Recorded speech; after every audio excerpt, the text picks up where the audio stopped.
when I read the article that it showed a kid riding, the doctor was talking to the kid, and the kid goes, "Riding is my Ritalin."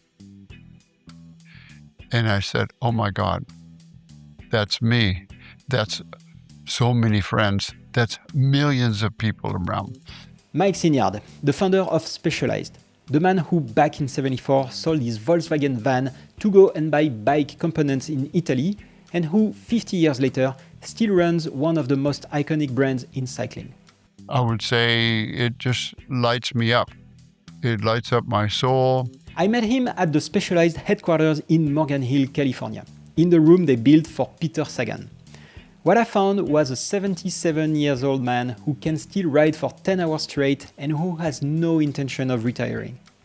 You know, I joke I said, I'm going to retire.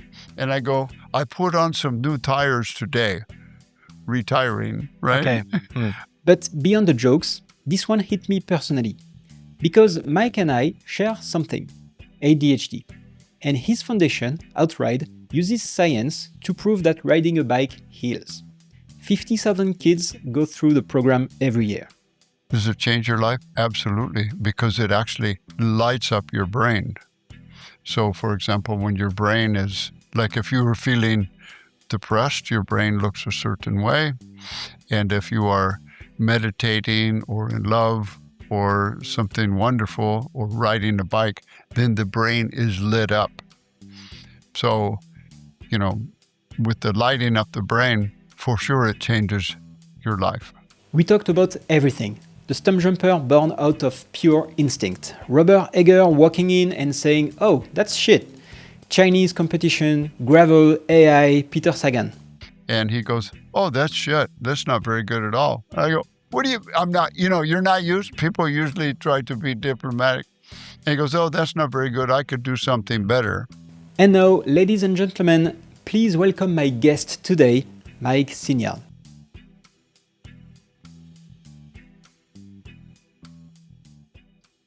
Mike, do you think that bikes have the ability to change people's lives and ultimately the world? Yes, I would say I believe and I've learned from my own experience and from watching the experience of thousands of people that for sure bikes change people's lives. And I would say in quite a few ways. And riding the bike puts you more in contact with the world because you're right there. And from a couple of things is like, it's really proven the work we've done with OutRide, with Stanford and other places, like putting the helmet with sensors on there. Does it change your life? Absolutely, because it actually lights up your brain.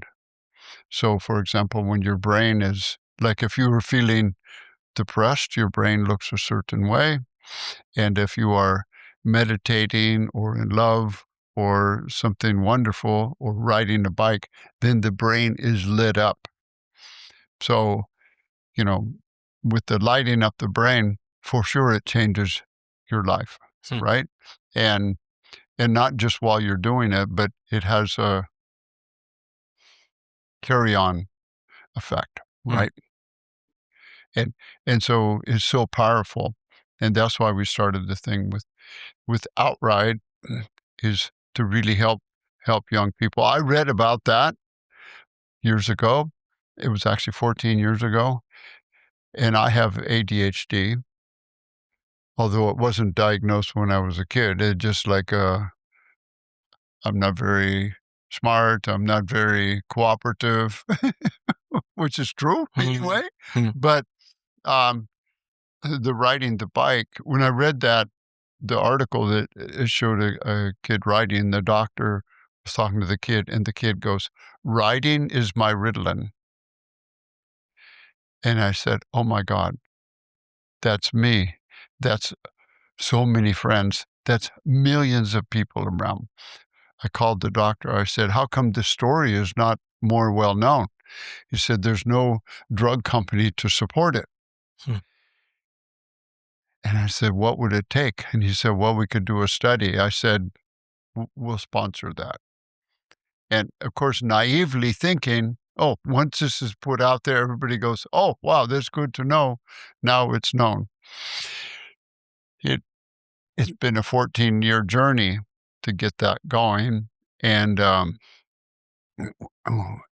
lot of research from the hospitals and the universities, but probably more importantly, the research of the kids. So we have 50,000 kids go through the program every year, which is great. And what the kids say is how it makes them feel and change their life, how their test scores are there, how cooperative they are, and how good they feel inside of themselves, and what the teachers are saying and the parents. So we have a full circle of data and research papers. So I know it's a long answer to say, does cycling change your life? Absolutely. Absolutely. Not only for kids, but I would say aging adults with a circulatory issue to avoid dementia. And it's very interesting because I'm personally, I have ADHD. I've been diagnosed a few months ago, and taking Ritalin has changed my life for the better. And I can't imagine how many lives you could have such a big impact with this research and with this program. How do you think we could make this more visible, or having more people involved into this? Well, that's what we think about every day, and is how to get the information out. And really, the thing is not about specialized. It's not about the bike business. Is this healing of doing that? And all exercise is good, but there's something very special about the riding, the balancing and the sensory and the Zen-like motion of the pedaling, that all of that really provides quite a powerful situation. With all due respect, you're older than I am, Yep. just a little bit. Is that the reason why you keep on being involved into specialized and into cycling? That cycling excites you so much and keeps you aware, alive, and keeps you going? Yeah. Well, yeah. So my next birthday, I'll be 77. And yeah, I would say, even if I was not involved in the business of Specialized, I would still be involved in bikes, probably even more time riding and enjoying. And I would say it just lights me up. It lights up my soul. I've done a lot of things like bike touring, from Canada to here, from Amsterdam down to all the way down, the to Barcelona, going up against that Mistral wind. Whew. I know that. Yeah, no, but I would say, yeah, it has really been a wonderful thing for me personally, but I see for others also. Do you consider retiring? I mean, is that even a thing for you? Yeah. I joke, I said, I'm going to retire. And I go, I put on some new tires today, retiring, right? Okay. No, I would say I'd like to keep going. I don't want to hold things up, but I like to keep things going. And I think there's things that I can contribute, and learnings and helping other people. And for sure, like with the foundation. And I know it's funny to say, but I don't feel like I'm old. No. I don't feel like, right? And I've never been like one of these people super fast on the bike, but I could always go a long time, 6 hours, 8 hours, 10 hours on the bike. I love it. I spent an amazing day yesterday with Robert Heger. Yeah. He says he's 12 years old in his mind. Yeah. How old are you in your mind? Maybe 32. 32. What is it? Why is it so hard for you to find your next CEO to transmit? Yeah. Well, I think, I think it's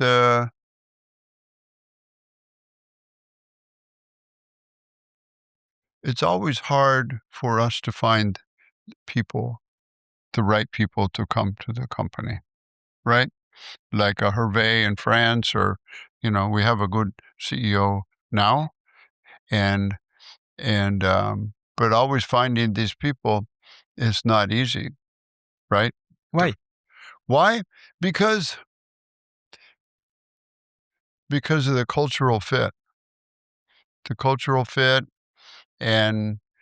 And there's the art of what we do, but then there's also the science and the compassion for the rider.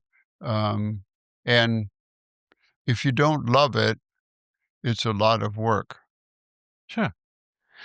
But you've contributed to create a brand that has, I think, a soul like very few brands have today, while still growing as a global company.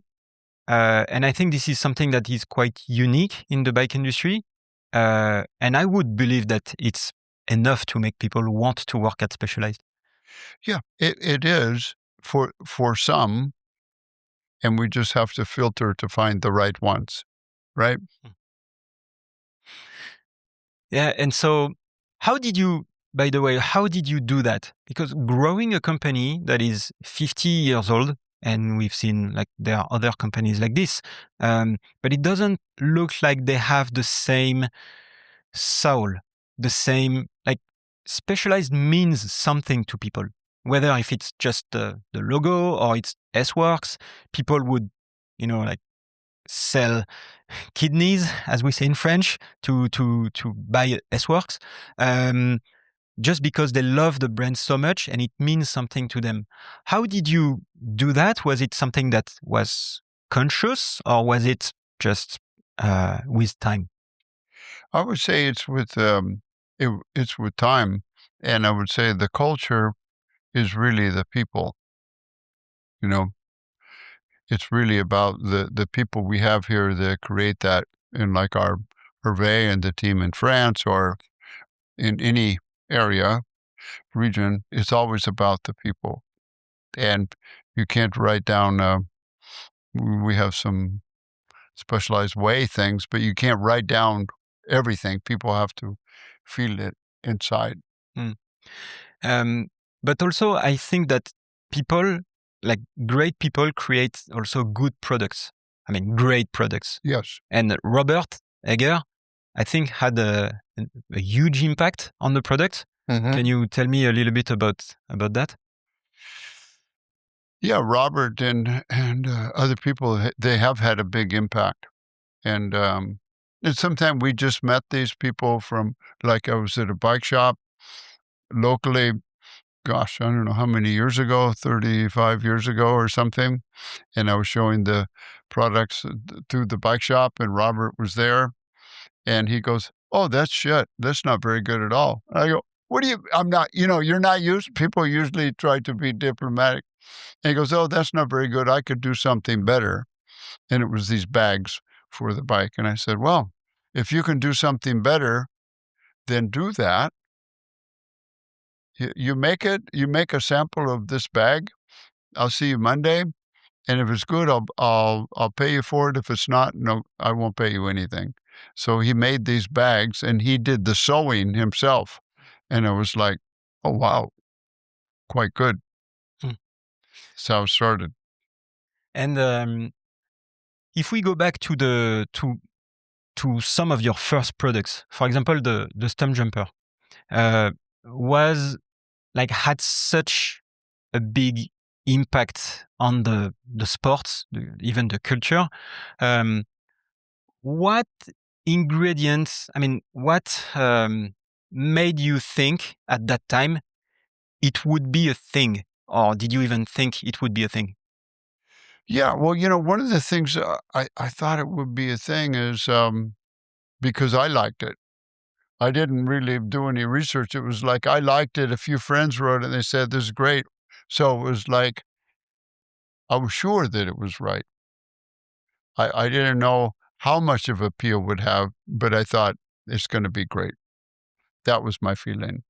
And a lot of times that's how we do things is from being a writer, and we say what, we want to create the product that we want. And luckily we have a lot of young people here that also, not just the filter of me, because I'm really not so deeply involved in that, but generally involved. Like sometimes if I say, "Oh, do you think that's good enough? And why do you think it's good enough? And if it was a race bike or something," I said, "Well, what do the riders say? What do our riders say about that?" Because that's the boss. It's not me, it's the rider. And today, so we have in the background this S-Works road bike from Peter Sagan.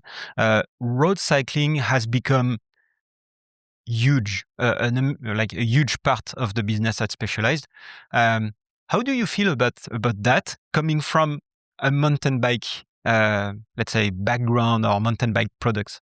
Yeah, well, that's an interesting thing, and some people think that, Specialized is a mountain bike, but really we came from the road, and in the early days, we had some road bike and also touring bike, and I was very fascinated with the touring bike from France. The romance of the touring bike in France and the people like Alexandre and all these people, I mean, they really did something that you go, that's the reference. This is the reference. And so I wanted to make touring bikes that were like that, or even to try to go more than they did. So we had the touring bikes then, and then the road bikes long before mountain bikes. But there were no mountain bikes. Yeah. So if we switch to another topic, which is the situation of the industry at the moment, I would like to hear your thoughts about the situation of the industry at the moment, and for example the rise of Chinese brands, which compete with brands like Specialized, with some products that look the same. They have sometimes great looking components and sometimes the same components with half of the prices. What's your feeling about that? Well, I think, so first of all, it's nothing new, right? I mean, I'm just saying, like when we started making products, we were making products in Europe primarily. And then at some point, Japan was that way, making things similar, lower cost, and then Taiwan, and now China. And so I think it's always, and then maybe it's next India, right?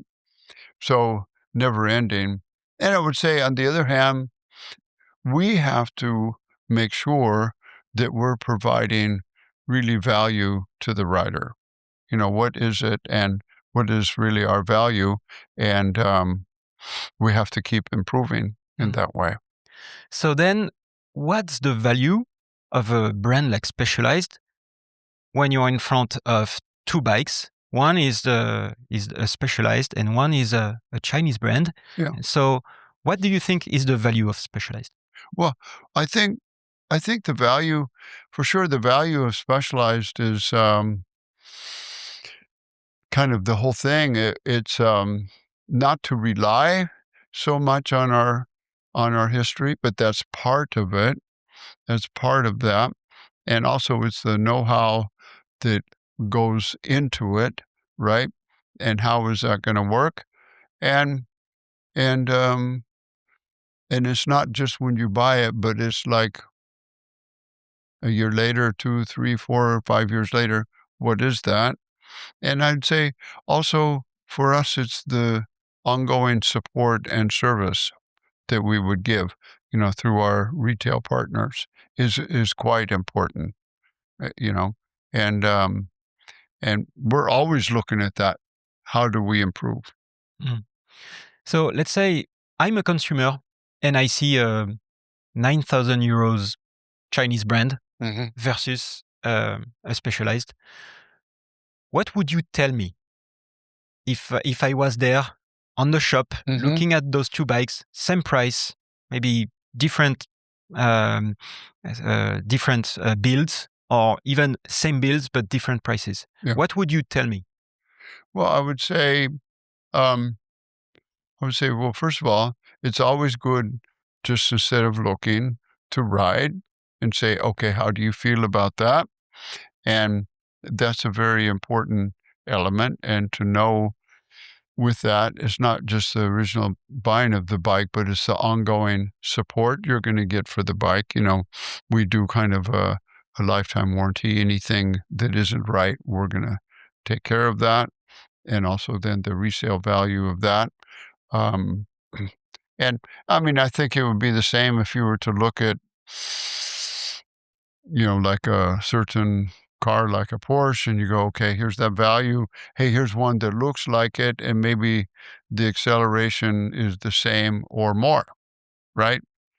So, those kind of things. But not to ignore it, that we have to, as we say, innovate or die. We have to keep bringing more and more. Do you think the industry should be, and maybe the retailers or the brands should be concerned about that? Or like, what can we say to the, another way to say it, what can we say to the dealers and the brands and people involved into, let's say, Occidental brands when they see that, and maybe they could be worried about their business, their jobs? Yeah. Well, as I say, it's nothing new. It's this situation is nothing new. It's always been that way, and with the different countries, and I would say, we have to keep doing a better job all the time, and really, there's always going to be other products of anything in the world, whether it's shoes or whatever it is, cars.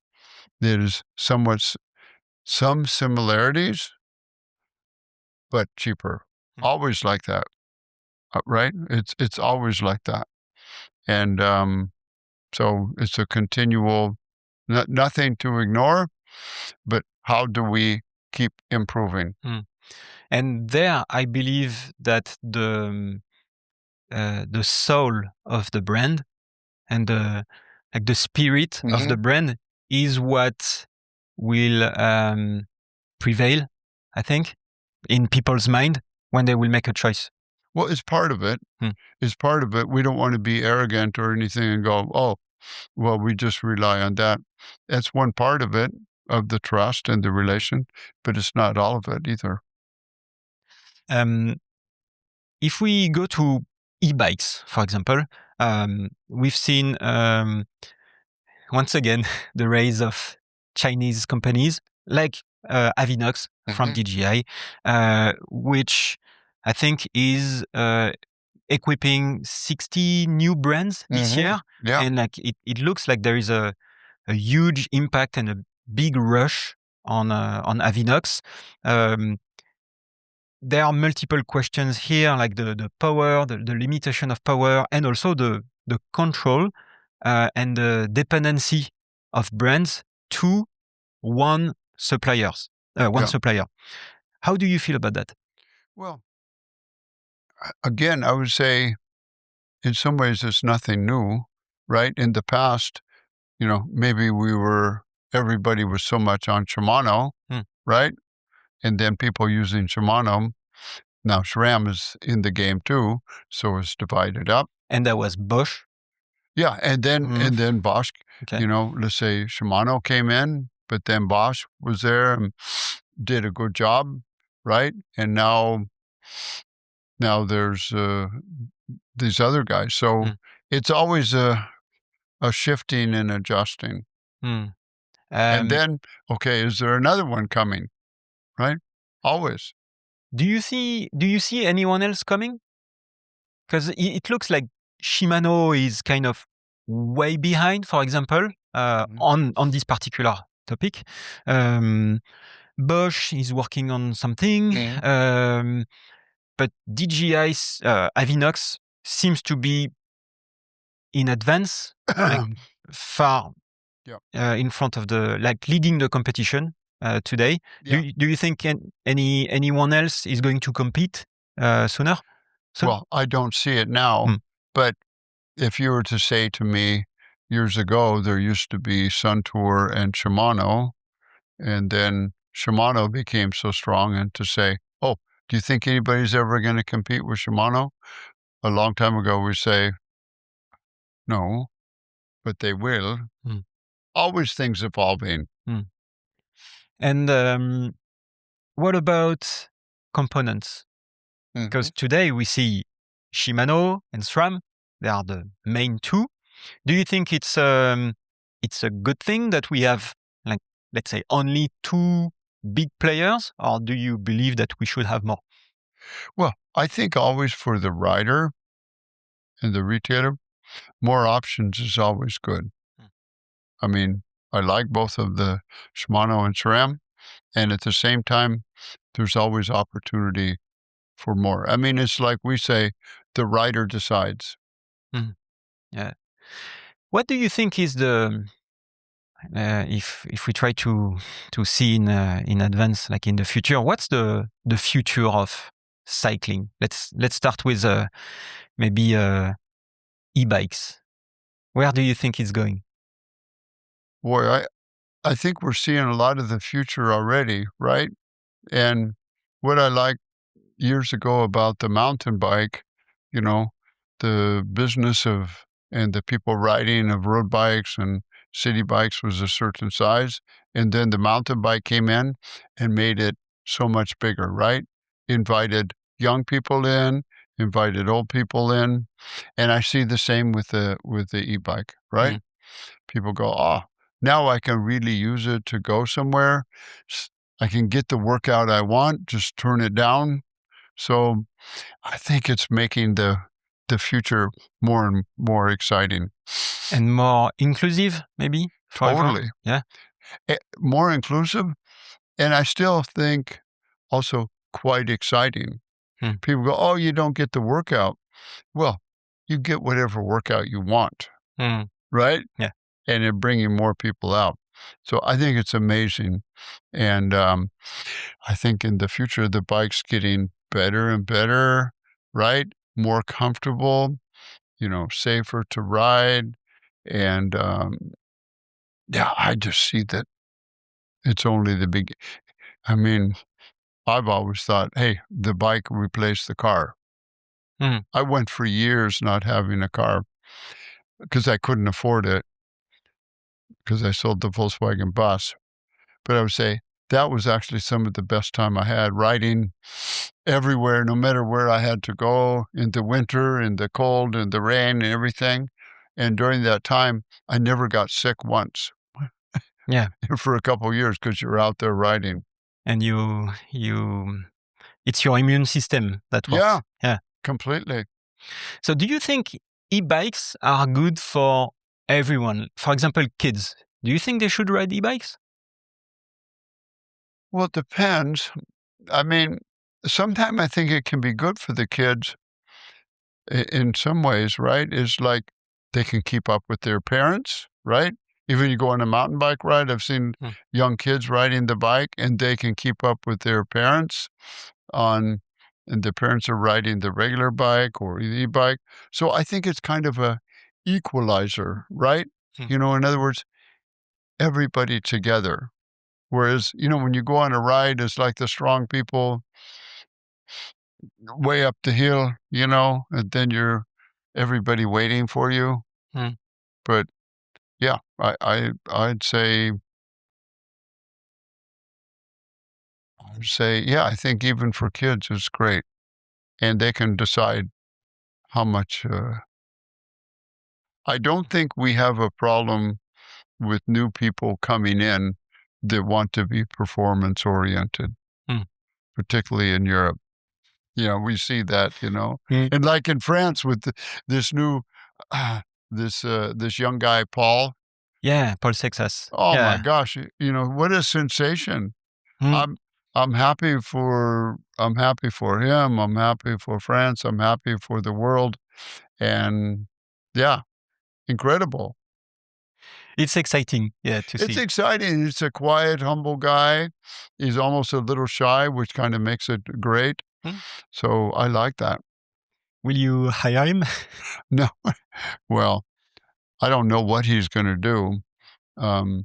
But he's, I always love it when there's a star Hmm. out there, even like in the past, it was Lance Armstrong. Great, or whoever, and we've had some great riders through the Hmm. years, like Sagan, incredible Hmm. energy. Alaphilippe. But I think we also love great stories, like Wout van Aert at Roubaix, for example. Yeah. What a story. Yes. I was so happy for him. He doesn't ride for us, but I was like, great. Yeah. I think everyone is happy for him at the moment. Yeah. Yeah.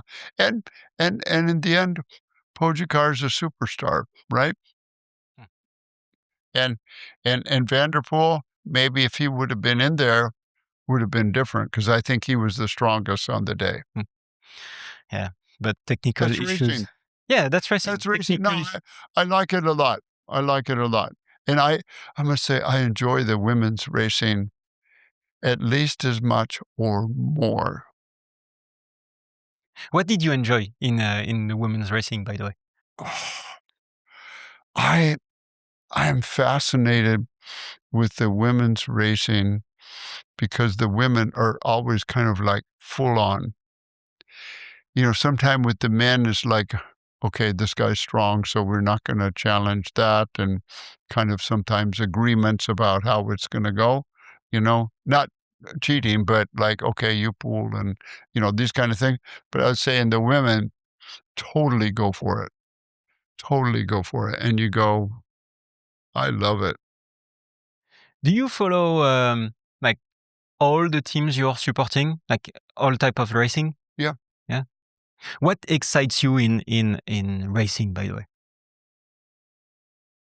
I'd say for me personally, what I like to see is some of the riders, we've worked very carefully and detailed with them on the mountain bike and the road bike, and we know what they want to achieve, and even with the body geometry fitting and the wind tunnel and all the details and the tires and every detail, right? And then to see them out there performing, you kind of feel like the parent, we have done a lot of things, and how's that going to go? And I like it when we do such a good job that they feel like, okay, they have the best setup, the best fitting, the best aerodynamics, and the shoes and the bike and everything. So that disappears, and they can just be everything they can be. What type of energy it gives to you to see, I don't know, Loic winning or Christopher Blevins winning or anyone winning? Like, how do you feel? Incredible. And when I'm watching it at the TV, I'm yelling at the TV, even though there's nobody around. And at the end, my voice is done. I'm exhausted. I mean, I'm full in, as if, it was my kid. It looks like you're having so much fun. I am. I'd say we are. We're really passionate about it. And sometimes when you care so much, it's not always easy, right? It's just like life, it's like life is full of wonderful things. You enjoy the good moments. And if you care a lot, there's a lot of difficult moments. And just enjoy each one. Like recently, there were some layoffs. It must have been a hard moment for you and the company and the team. Oh, yeah. Well, I think everybody in the industry, right? And we care deeply about our teammates and making things work. Yeah. And what are the good moments you had recently? Oh, every day. I had a good moment. Today, seeing Demi win was great. I mean, talking to you about bikes and these things is exciting, and seeing people out riding their bike, just people that buy the bike and they're happy with that. This is kind of the ultimate good feeling, right? Seeing people in the company grow. Yeah. It's what I find so interesting here, being there for the last 2 days, is how much fun people seem to have here, even if it's a serious business and there are like stakes and of course you need to, like, there are so many families relying on this, on you and this activity, but still the fun part of the activity, like riding bikes. Yes, absolutely. It is, and sometimes if I've been traveling or something, the fun is. I used to ride always from the airport, from San Francisco Airport down here, have the driver take the bike up there and ride home the long way. But it is a lot of fun, and since we care a lot about things, we also take it very seriously. How do we improve? And we like to be with people, like-minded people. At the moment, there is something kind of big and it gets bigger. It's gravel bikes, gravel riding. Does it remind you of something? Yeah. Well, the gravel bikes. So in some ways, the gravel bike is like the touring bike of years ago, right? Years ago, it was a touring bike, and we put all the stuff on the bike and go on the gravel bike. But in some way, the gravel bike is like a tarmac for the dirt, Put the big tires on there, really go out, enjoy that. Yeah, it's, I like it. I would say recently I enjoy mountain bike a lot and the gravel bike because I really like being kind of more in nature. I like that. Like by yourself? Yeah, or with other people. Yeah. Okay. Yeah. And so why do you think gravel is such a thing at the moment? I think it's such a thing because a lot like mountain bike, there's a big adventure part of it that you can go exploring different places. And usually on the gravel bike, there's not many cars. So I think that's a great feeling to go out there. I like it I like when I'm riding the mountain bike or the gravel bike or even the road bike, whereas all I can really hear is the tire on the ground and the bike is running smoothly and there's, I like that a lot. And so do you think that it's this simplicity that gives an advantage to the gravel bike comparing to the mountain bike, which has become a bit more complex over the years? Yeah, well, I think it's different. I think it's different, and I think it's probably more people that are road riders that are riding the gravel bikes than road riders. But I know people, they ride everything, right? Yeah, it's a whole nother thing, and I like it's actually, I think the magical thing about cycling is, okay, it's healing for the brain, right? And the body. You feel, like when you do a big ride, you could actually be kind of like buzzing for 2 or 3 days. If you do a long one, right? It's like, right? That feeling. And the community aspect of riding, right? The community with the different friends there, and I was in Thailand a few days ago, and I was in Bangkok, and I saw some people riding road cycling in a way that was very surprising to me. Those people were doing laps in the city, and looks like there is a very different approach to road cycling in Asia, for example, right? Comparing to France and maybe the US, where you go for a long ride and you do a big loop, and so you go back home and you've made it. In Asia, it looks like the riding is a bit different.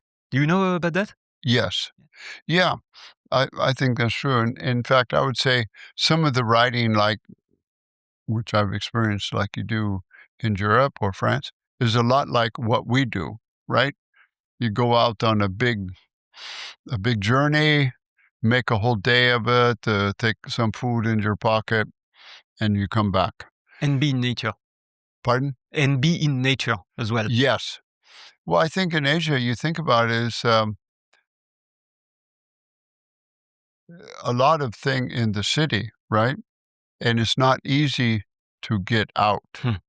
And sometimes when you get out riding, it is amazing when you get out riding, but a lot of times you can't. And so, like in Asia, sometimes it can be really hot, and then the traffic. So what people will do, they go out riding at 5 a.m. And you go, well, that's kind of cool, right? A community, go out riding for a couple hours, and then, people in Asia usually don't get up too early. So when you do that ride, you can ride, without much traffic, and then everybody goes for a coffee. That's great. Yeah. With the rise of also AI technology, how do you think, or do you think AI is going to have an impact on cycling, and what could that be? Yeah, that's a good question. Well, I think in some ways, it's like, so I'm old. So I remember when the computer was first coming, like, they would go, oh, if you remember years ago, how old I am, right? That, calculators started to come in. And I remember in college, the professor would say, oh, we don't want you to use the calculator in the class. We want you to be able to do it on your own. And so that was a learning. And then you think about the little phones we have now is more powerful than a huge room with a computer. And we say, oh, the computer's going to take everybody's job. Well, did it do that? No. Did it change? Did it change things? Yes. And I think AI will do the same thing, right? It's kind of a tool, right? And I believe that it's not anytime soon that AI is going to replace the joy we have on bikes. I don't know how. Or maybe with with Apple Vision, and people won't ride bike anymore. But it's not quite the same, Yeah. It's not quite the same. No, but I think these are all augmented and it can improve. It's a tool that can improve things. Do you think it can improve the riding experience? Like, for example, we've been talking with like suspension engineers who say that AI is going to change the settings of the suspension in mountain bikes in a fraction of a second, so you can have a better ride without even thinking. Yeah, I think that's probably true, just like electronics. And, just like the phone, it does a lot of things, right? An Apple phone does a lot of things. And we don't even know how it works. But the only thing we know is it works. And that's the only thing we care about. It looks like you've accomplished so many things that makes you happy and keeps you a happy man. Do you have any things that you would like to accomplish in the next few years? Yeah, I would say, we're always like determined to, okay, what's the next thing? How can we make it better? That's always a big factor. I would say that's really important. I would really like kind of the thing we're talking about, the ADHD and the OutRide. We would be feel a really great feeling if this knowledge could be available in the world to your next door neighbor. And it's not about specialized, but if people knew that, we go, wow, that's really great. That would feel amazing. I would say that's a thing that I think would be for the greater good, that could be really satisfying to have that happen. Why? Just because I do feel like in the world, we are over-medicated. Over-medicated with medicine. And medicines are good, but it can be like, oh, well, you don't feel really good, well, take this pill. You feel a little bit this way. And it's like, well, what about, in life, we're meant to feel these things. You feel sad because something happened and you love that person. This is normal, right? So how do we, I think we're going to look back in 5 years, 6 years, 7, that we're going to say, wow, we were over-medicating our children. And what were we thinking? I think it'll be as bad as looking back and say, why were we smoking? Right? Because it's clear the outcome. That's what I believe. But that would be a big goal. When I hear what you say, and I've been talking with Robert Heger a bit before, it looks like you also care a lot about people and about their lives. I've talked to Mike. He told me that you were there when he was sick and you were caring about him. Looks like it's the same for those children or those people. And I had this experience of being diagnosed with ADHD and getting medicated, and it changed my life for the better. So now I feel that I can accomplish things, or I feel able to accomplish things that I've never felt able to accomplish. Maybe my life would have been better. Maybe not. Maybe, I'm here at the right spot, right time with you. And it's the best thing I've ever done in my life. But I think that some lives can be changed for the better. Yes. With knowing being diagnosed at least, and maybe being medicated or having solutions so they could, let's say, fight ADHD or at least deal with it. Yes. What do you think about that? Well, absolutely. Mhm. Absolutely. And also some of these things like ADHD can actually be a superpower, right? Hmm. And we say with ADHD, they say, well, the kids can't focus. But I would say they can, and probably like you with ADHD, if there's something you're interested in, you can go very deep, right? Incredible Hmm. obsession. And if there's something you're not interested in, forget about it. That's the way I am. If something I care about, I can really be obsessed and never get tired. If something I don't care that much about, I can't have the discipline to do it. I think I'm very focused at the moment. Yeah, so it's kind of a superpower. Mm, yeah. If you could start specialized, if you go back in '74 and start specialized again, what would you do different? That's a good question. I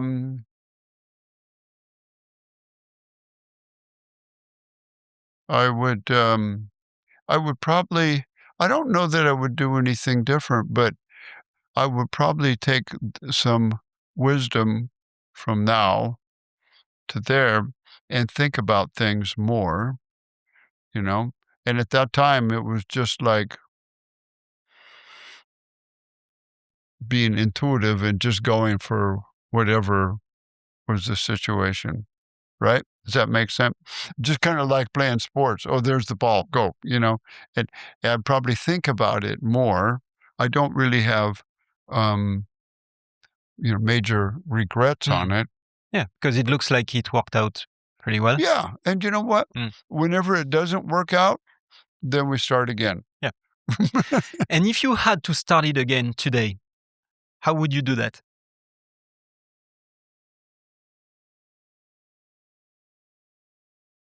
That's a good question. How would I start it today?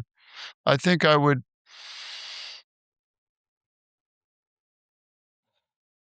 maybe kind of the same. Intuitively. What's interesting is like people, we always take our, even if we go somewhere else or start again, we always take ourselves with us. So the same thing again, right? But I think, yeah, and probably if I look back at different things I did, I would probably be just more thoughtful, right? Kind of pause a little bit because of my ADHD. I just tend to jump. I'm the same. Yeah. Where do you see specialized in 50 years? Wow.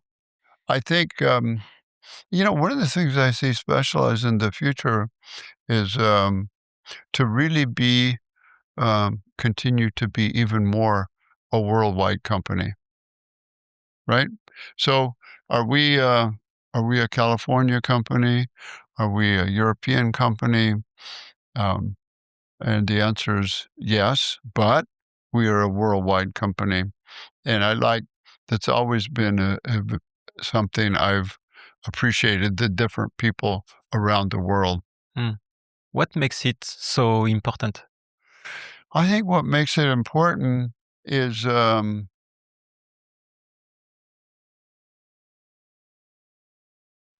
different views of things. That's what I always like about when I started the business. I very much admired how things were done in Europe and how cycling wasn't just a business, it was a way of life and a culture. And I like that a lot, right? That really feels good. And I thought, well, I don't care if I make money or not. This is what I want to do, right? Do you think cycling is like skateboarding and surfing, like a cultural It thing? is like surfing And skateboarding? well, I do. I think because there's a cultural element and a lifestyle element, you know, and I think cycling is that, people adopting the cycling lifestyle. Yeah. If you had a future guest that you would like to hear in a new episode of En Roue Libre, who would that be? Well, one of the people that I've met a few times and I was so electrified by and inspired by, I would say Robin Williams. Robin Williams. Oh, Yes. yeah. This is a guy that had a certain magic to him that is undescribable. And he was so talented and so personable. Like when he would meet you and look into your eyes, you feel like you knew him forever and you're the only person in the world. There's a magic that he has, and that he brought to the world. Maybe someone I could meet. Oh, that you could meet. Yeah, maybe someone I could have as a guest in the podcast. That's living. Yeah. And accessible, not Arnold Schwarzenegger, for example. What do you mean, not him? Because, I know you're preparing a special bike for him, but maybe I can make it be a goal. But someone that could be accessible for me and I could have as a guest. A real suggestion? Mm-hmm. Like doable. Doable. Think about that.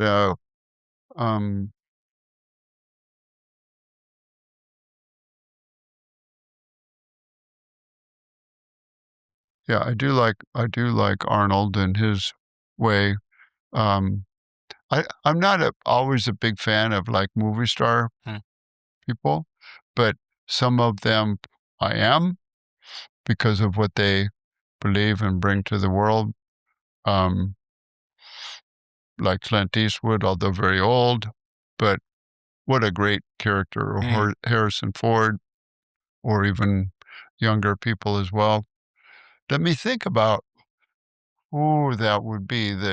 You mean a real person? Yeah, a real person that I could have just like you as a guest, and that maybe you could introduce me to him or her. And they could tell you about their life, not related to specialized. Not to specialize, but let's say cycling. To cycling. I know Peter Sagan is amazing. Oh, yeah. I mean, it's such a real person. It's such a real person, such a wonderful person. I know you talked to Ned Overend. I did not. No, I did not talk to Ned. I went to the museum and I talked to Jackie Phelan, and also Otis, but not yet to Ned. Man, I think Ned Overend is really amazing. Still crazy about cycling. Has a good story. Peter Sagan, what a wonderful guy. Okay. Yeah. And I can introduce you if you want later. I'd love that. And by the way, we are in the Peter Sagan meeting room. We are. We are. What a person. Although, super great, super humble. Yeah. Okay. Tell us, give us a few words about this room, because some people are listening to this podcast at the moment, so they won't have the image. But so for the people even watching, tell us about this room. Yeah. Well, so, we've, as Specialized, we celebrate the athletes, particularly those that really accomplish great thing, and for sure, Peter Sagan. So we made this room, the green room, for the green jersey of Peter Sagan, that he got it 7 times. And probably if he didn't have some other, like crash one time, he probably could even had it 9. You go, incredible, right? And so this room is to really celebrate him with his bikes around, as some people may know, he started, he won a junior mountain bike world champion on Specialized. And so we're very proud of him. And he just brings a certain spirit, as we say, kind of the devil may care. It's not about him. And, nobody kind of liked this guy, right? Any, let's say, closing words you would like to share? Well, I would say, for me, I feel really fortunate to, be working in bikes, something that I really love. Quick note before we finish. If you saw Mike covering his ears, don't worry, it wasn't me he was trying to block out. It was the fire alarm, which picked that exact moment to go off. We had to evacuate the building, along with everyone else working there. False alarm, everyone's fine. The only problem is, when we sat back down, the camera pointing at me decided to focus on Peter Sagan's face instead of mine. So for the last 5 minutes, I'm going to be out of focus. Mike, on the other hand, is perfectly sharp. And, let's be honest, is the reason you're here. Nonetheless, sorry about that and enjoy the rest of the episode. What can we wish to you for the future?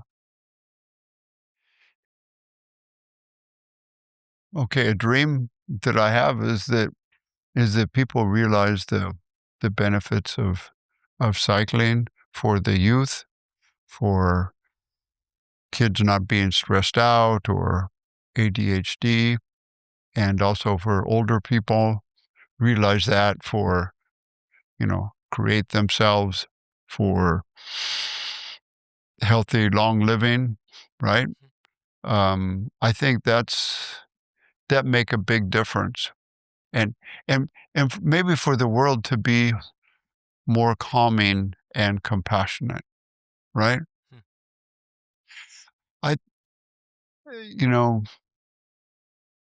I think that really in the end, in life, it's the people you love and you care about. This really all there is, right? Like when somebody's dying, what do they say to people? They go, sometimes they say, I'm sorry and I love you, or I love you and I'm sorry. Sorry for whatever I did that could be better, just a forgiveness. But I think that cycling brings that out for people, That's what I wish. That I really wish that. So, any closing words you would like to share? Well, I'd just say, for me, I feel really fortunate to do what I love to do, and working with the people that I work with around the world, to be sitting with you talking about cycling and sharing the passion. What else? What could be better? I look at it that way. What could be better? And I think the older you get, the more you can be grateful for things. You can appreciate things more. And even when the sad things come, it's part of the thing, like of life, You're going downhill and you're climbing the hill, and it's beautiful. So it's my turn. Thank you, Mike. Thank you for everything you've done, because it obviously had a direct or indirect impact on my life, on my passion, and everything I love. And the thing that I love the most is cycling, mountain biking, and what you've done obviously had an impact on my life. I wish I knew about OutRide a bit before, but never too late. And as I said, here, sitting down with you, having this conversation with you is the absolute best thing I've done in my life so far. Oh, wow. Well, thank you. And you've made it very fun. you've made it very fun, and let's do more. And in fact, next time you come, if you have time, I have a mountain house, and you can stay there and do some riding from the house. Thank you. It's nearby. So, yeah, no, thank you. And after talking about myself, I think generally what you brought to, let's say, the world, because you had such a big impact on so many people's lives, apart from me. And I wish there were more Mike Sinyard like in this world to help making it a bit better. But I think we will have to be happy with that. And that's enough. Well, there's new people emerging, and fortunately, we have so many of these people that specialize that are, sometimes it's embarrassing to get, people say, oh, Mike, you've done so much, but it's really the team here. Sure. Right? But you surround yourself with great people too. That makes the thing even better. Of course. Yeah. Yeah. Thank you. Thank you. Thank you. Thank you, Mike. And I would like to thank also Robert Egert, Todd Canatelli, and also Rob Roscoe, who made this possible. I'm so grateful for the help they provided to me, and let's say challenging your very busy agenda and schedule to make this happen today. And I hope that you guys enjoyed this conversation. If it's the case, please subscribe, leave me a comment, and let me know if you want to see more conversations like this. Mike, thank you so much. Thank you. Thank you.